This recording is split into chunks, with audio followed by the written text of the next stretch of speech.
There are lots of aftershocks of this reshuffle that are being felt across the power corridors of New Delhi. Veerappa Moily saying that there were vested interests involved in getting me out of law. Shrikant Jana is sulking. Gurudas Kamat's rushed off to Mumbai. He's tendered his resignation. A lot of unhappiness within the Congress and within this government amongst the ministers at what the Prime Minister has done, madam.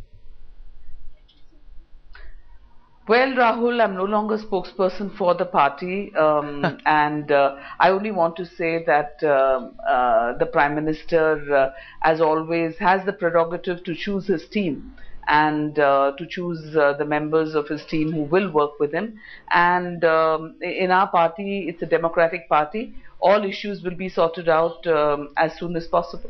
Well, you've changed gear very quickly, I must say, and I hope the party has a plan to bring some new spokespersons into the fray. The news channels will be running out of business with Jayanti Natarajan gone, Rajiv Shukla no longer in the picture. I hope the party is applying some mind there. But what's the larger, on a more serious note, ma'am, what's the larger message you think the Prime Minister is sending? Because somebody who was speaking to us through the day, one of the political commentators said the need was for chemotherapy. What Manmohan Singh, the good doctor, has administered, unfortunately, is cosmetic surgery.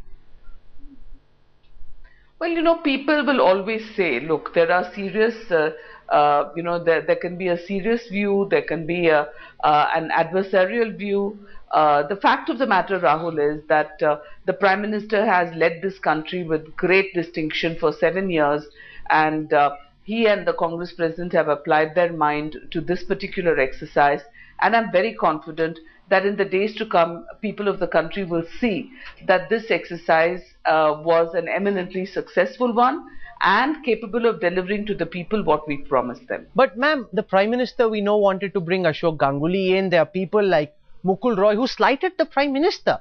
He said he went to Jungle Mahal when he was asked to go to Assam. He said the Prime Minister is the Railways Minister, not me. Now that's an insult to the office of the Prime Minister and to the person himself.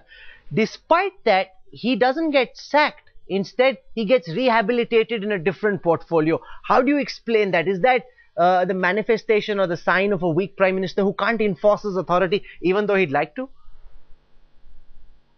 Well, definitely Dr. Manmohan Singh cannot by any stretch of imagination be called a weak Prime Minister. As I said, he's led this country with distinction for the last 7 years, carried through big ticket reforms like in the nuclear sector.